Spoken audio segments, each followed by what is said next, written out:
વરસાદે રાજ્યના અનેક જિલ્લાઓમાં તારાજી સર્જી છે, ત્યારે બનાસકાંઠામાં ખેડૂતો સહિત સ્થાનિકોને વરસાદના કારણે નુકસાન થતા રોવાનો વારો આવ્યો છે।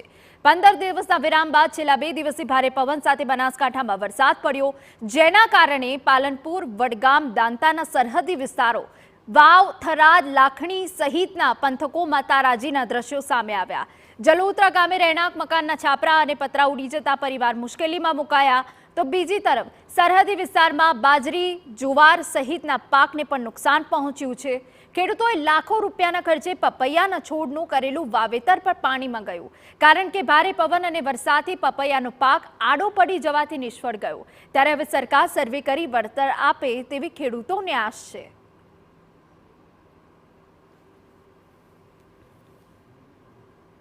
વાવ તાલુકાના ચોથાનેસરા ગામે ભારે વરસાદ વાવાઝોડાથી ખૂબ જ ભારે નુકસાન થયેલું છે। ખેડૂત અત્યારે બધાએ મોદાઈ ગયા છે, શું કરવો શું ન કરવો આવી વિનંતીમાં છે।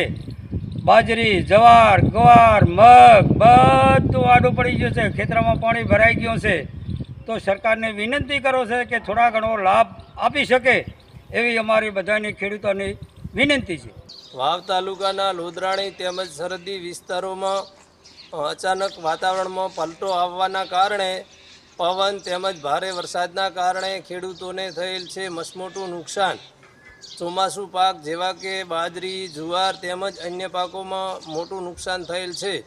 ખેડૂતોને નુકસાન વેઠવાનો વારો આવેલ છે। એમની સ્થિતિ બહુ પડદા ઉપર પાટું મારે એવી થઈ છે।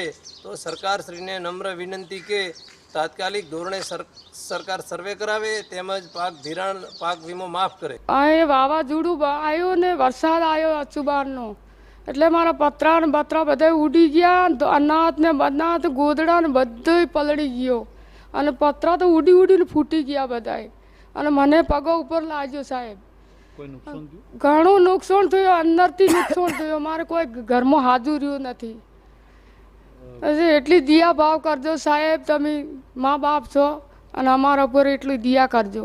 અમારે પપૈયાનું વાવેતર 3 એકરનું હતું, એમાં આશરે 1.5 લાખ રૂપિયાનો ખર્ચો થયો હતો, ખાતર, બિયારણ એ રોપાનો બધો। તો પરમ દિવસે જે વાવાઝોડું આવ્યું, વાવાઝોડા સાથે વરસાદ હતો, અને એટલું નુકસાન થયું છે કે પપૈયાના રોપા આખા ભાગી ગયા, એનો ફળ જે મોટો મોટો હાલ થયો હતો સાઇઝમાં એ પણ પડી ગયો, અને નુકસાન પણ ઘણું મોટું આવ્યું છે। આજુબાજુના વિસ્તાર, જલોત્રાના આશરે 4-5 ગામડાના વિસ્તારમાં બધા ખેડૂતોને પપૈયામાં ભારે નુકસાન થયું છે।